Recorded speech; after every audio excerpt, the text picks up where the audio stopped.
Hi guys, this is Carla the Bubble Lush with the collaboration channel 5 Waiting Wombs. This week we are talking all about the cost of your infertility journey. So we're talking about medications, treatments, supplements, books and memberships, what all those cost you, and then what insurance covered, what insurance didn't cover, and also how we're going to budget for upcoming cycles.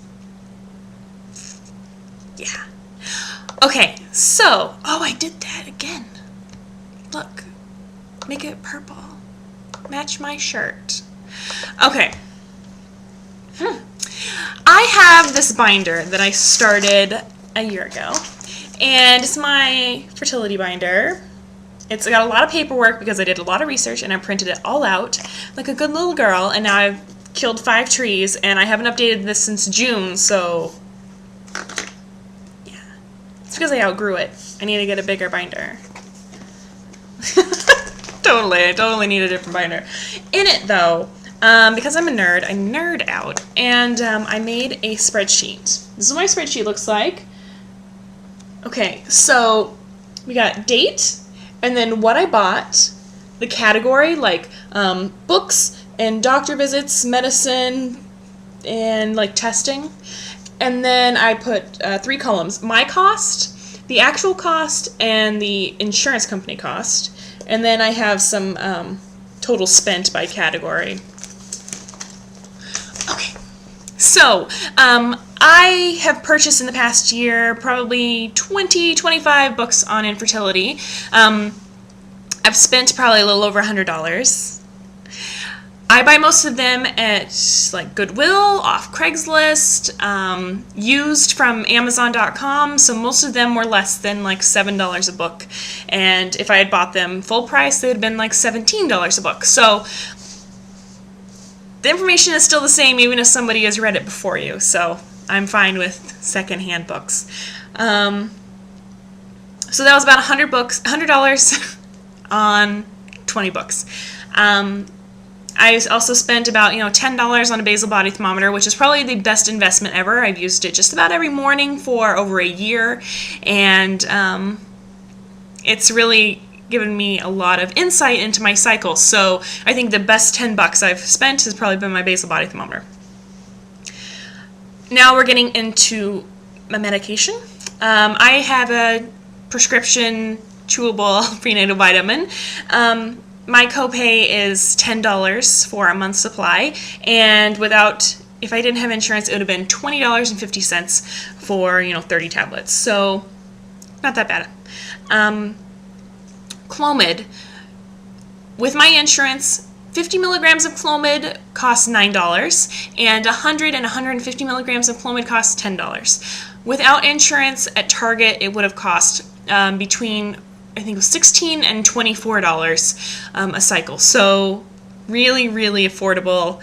Clomid is very, very cheap. That's why it's the gateway drug. Clomid is totally the gateway drug. So if you're preparing to go on Clomid, don't worry, it's really not that expensive. Even if your insurance doesn't cover it, it shouldn't be more than $50 a cycle. Provera, my insurance, I guess, covers it, whatever. It only cost me $4, and it costs $4 with or without insurance. It's one of those, Walmart, Target, $4 prescriptions. Provera, no big deal. Overdrill pin is $90 a pin. I've had to purchase 2 of them, so that's obviously expensive. And Femera, everyone has been asking me about Femera because not a lot of people have been taking it. I love it, but thank goodness my insurance covers it because I have my little Target shipment thing. For 15 2.5 milligram tablets, so that's 5 days at 7.5 milligrams, it would have cost $229.50 if I didn't have insurance coverage. That's over $15 a pill. And these are tiny, tiny, tiny little pills. So over $15 a pill, that would have been $45 a day. I only paid $15, so $3 a day. Thank goodness for insurance.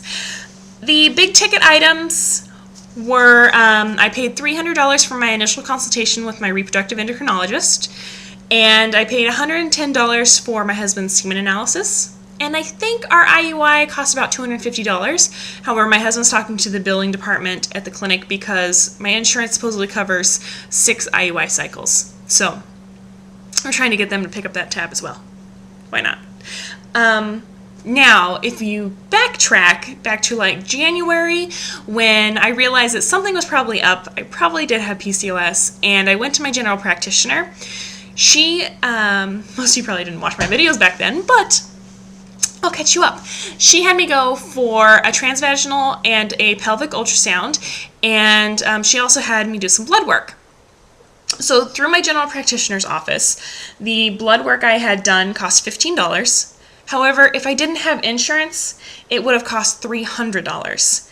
And the pelvic and the transvaginal ultrasound, I was charged $20 each for those. It was like $20 and change above my, office visit copay. However, if my insurance didn't cover those procedures, I would have paid over $700 for my initial pelvic and transvaginal ultrasound to determine that I had PCOS. Now, since then, I've had probably over a dozen transvaginal ultrasounds through my fertility clinic, and I have never been charged for one of them. Hopefully that's the way it's supposed to be and that there's not some paperwork mishap and I'm going to get charged in 6 months. But I've been going since April and I've never been charged for an ultrasound. So the only thing I paid my fertility clinic was $300 for the consult, $110 for the semen analysis, $250 or whatever for the IUI, and $90 each for the Ovidrel pins. So really not that much. I bought my OPKs. I think I bought like 100 OPKs and 25 pregnancy tests. The cheap little sticks. I bought them from an eBay seller and I paid $33. I'm looking at buying some more. That $33 worth of pee sticks, it lasted me a year. So, and there was a couple cycles where my doctor was having me take one every single day from cycle day 1 to cycle day 40 or whatever. So, yeah. Maybe not cycle day 1 to 40. Maybe like 10 through 30, whatever. I know we went through a lot in those cycles. So, I'm just now running out, so I'm having to buy some more. So $33 was totally a good investment because if you buy those at the store, which I did one time, I bought a 5-pack from Kmart and it was $10 for 5. So that kind of puts it in perspective. You can have 120 for $33 or you can have 5 for 10. You should probably just buy them online. And that's it. So my husband and I have probably paid about $1,000 so far. That's for a year. That's 4 cycles of Clomid, 2 cycles of Femera, 2 pins, a semen analysis, an IUI, and a bunch of other junk in between. So, I want to know how your infertility journey has added up. How much have you guys spent? What has insurance covered that you were shocked about? And what has insurance refused to cover that you really wish they had? If you have any insurance and infertility rants, put them in the comment section. I'd love to read them. I am totally on your side. I think the insurance should cover infertility diagnosis and treatment. I think most providers do a fairly good job, but I wish that there was more coverage at the IVF level. As far as future cycles go, my husband and I are committed to becoming parents. I know that we're going to have to figure it out if it comes to IVF, but as far as injectables, we're totally cool with however much it costs, because I figure I spent over $20,000 for a car. I would totally pay that much and more for a child. So money isn't really a determining factor for us right now. I'm very thankful that his job and my job are very stable. We make a really good income and we're financially secure. So money is not an issue. But if it is an issue for you or you want to talk about that, comment below. Love your comments. And if you have any questions, feel free to send them to 5 Waiting Rooms. Love you guys. Big fat follicles and baby dust.